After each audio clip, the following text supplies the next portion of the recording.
Good morning again, and welcome to another Facebook Live Q&A at the Elms Retirement Park.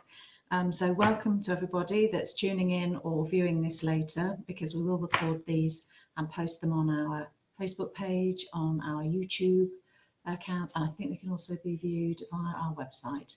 Emma's nodding in the background there. Yeah, that's good. So today we chose to talk about whether park homes are automatically a depreciating asset.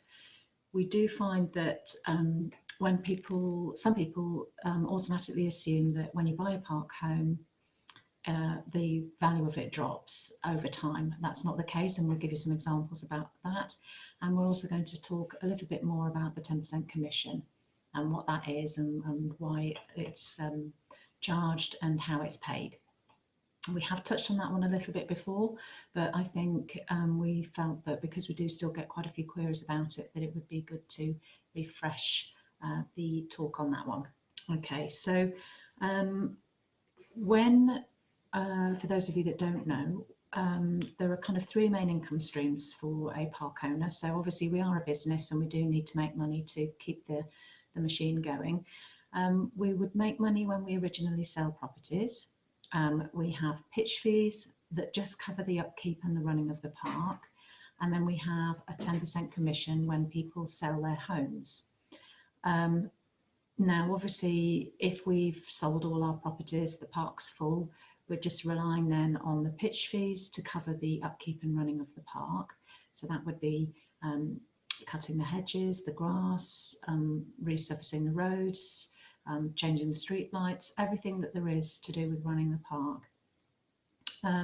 And so in order for us to get a return on our investment, all the money that we have personally invested in the park and the business, we need a return on that. Just like if we put the money in the bank, you'd want some return, or you'd want to try and work that money for you yourself.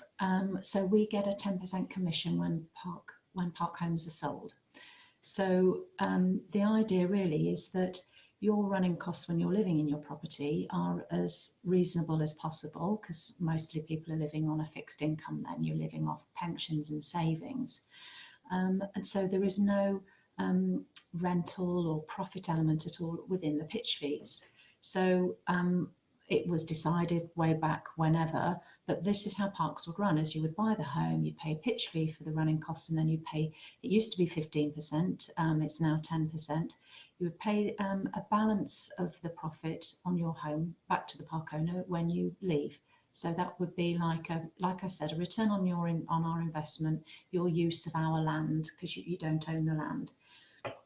If the 10% didn't exist, then you would find that pitch fees would have been higher, or there would have been some other way of dealing with the fact that a park owner needs a return on their investment.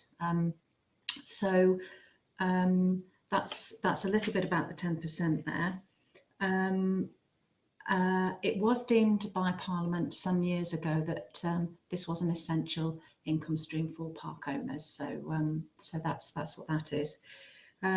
When you sell your property, so say you were moving out of a property and you'd marketed your home for £100,000, the incoming purchaser would buy that home for £100,000, but they would pay 90 to you and 10 to the park owner. So that's kind of how it's broken down. So that's a little bit about that. So back to, is a park home a depreciating asset? Emma's going, we have a question.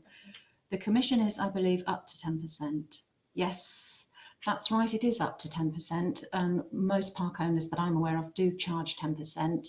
Estate agency fees are to do with selling properties. So Neil Gardner's asking here about those costs. So the commission has nothing to do with selling a property. It's just that the return, your contribution to the upkeep and to the upkeep and running of the park is done by the pitch fee. Your contribution to us in terms of the use of our land is the 10% commission paid when you leave. It's just triggered there. I mean, you wouldn't want to pay it up front. You wouldn't want to pay it as you're going along. So you pay it when you leave. So it has nothing to do with the selling of a property, a selling fee as such. Obviously, you can choose to use an estate agent to sell your property, or you can sell it yourself. you know, that is an option that you can look at. So Neil is saying it was only deemed by Parliament as a SOP to park owners, as the MPs had both owners and homeowners on their backs. Well, it was a debated policy. It was a policy that was debated in Parliament, and that was the decision that was made. So without the 10%, we would genuinely struggle, particularly in years when we've had recession years, when we've not been selling many properties at all, and the 10% commissions were vital to the viability of our business. So that's how park owners look at it. I know it's not always a popular one, but it is made perfectly clear when people buy homes that that is the way the structure of payments is set up. So let's move on now to talk a bit about our parks, a depreciating asset. Like any property, properties can increase in value and decrease in value.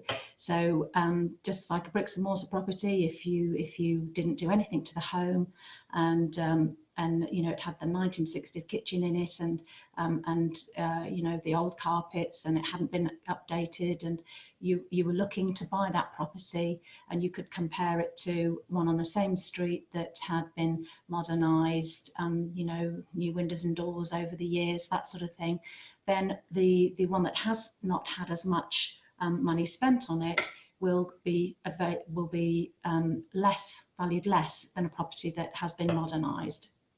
So it's very similar with a park home, but it isn't automatically a depreciating asset. That's where the difference is. Some people think that the properties automatically decline. So what we did is we've gone into our books and we've had a look through and got some property examples for you just to show. So we've got a property that was bought in 2003 for £54,000, and it was sold in 2006, so that's just 3 years later, for £75,000. So you can see there's a profit of 21. We've rounded these figures up. And then we've got another example, one that was bought in 2006 for £45,000 and was sold in 2011 for £65,000. Again, about a £20,000 increase. So with the rises in inflation and as the overall property market rises, our homes are tracking that. However, let's have an example of where it didn't quite work. So we're being very, very honest and open. We've got a property here that was purchased in 2007, and it was sold it was purchased in 2007 for £69,000, and it was sold in 2018 for £47,500. So there's a drop of 20. Now, because we know this property, we know why there was the drop in price, and it was because over those 11 years, no work had been done to it. And so you were looking at the outbuildings probably needed replacing. There might have been a bit of interior decorating that was needed, bathrooms, kitchens, bedroom furniture all needed replacing. So somebody looking to buy that property is going to think, oh, I've got to spend quite a bit of money on that, so I can't pay as much for the property, otherwise I'm going to be paying over the full market value once I've finished doing the work I need to do. So as I said before, just like a normal bricks and mortar property, there can be times when you don't make as much as you would hope for the property. But again, that is very much the least common scenario. Mostly people are selling their property for enough money that they've got their original investment back and enough to contribute towards the 10%. So that's how that works.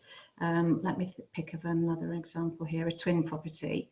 Yeah, this was a really good one. In 2000, a property was bought for £77,000, and 8 years later, in 2008, it was sold for £148,000. So that's actually a £70,000 increase. So you're going to obviously be influenced by market trends as well. If people are buying pre-recession, during a recession, post-recession, these are all going to influence the values of property. Also, it can be speed of sale can influence the value of a property. So if somebody needs to sell a lot quicker, they're more likely to perhaps put a more slightly under market value price for their home. So Neil is saying that's what our MP actually told me. Well, I can't answer to that, Mr. Gardner, I'm afraid, but as I say, I've just tried to give a reasonably clear explanation of what the 10% is for and why it's charged and when it's paid. Right, so I think that just about covers that one. Can you think of anything else, Emma, that I could say? Lifespan of the home. Okay, yep, that's a good point. Well, we estimate, because obviously we haven't been around long enough to test this one, but at 65, 70, 75 years, something like that. It's, I think the oldest property we've got here is 35, 40 years, must be something like that, and it's still going strong, absolutely, because you can keep refurbishing them, obviously.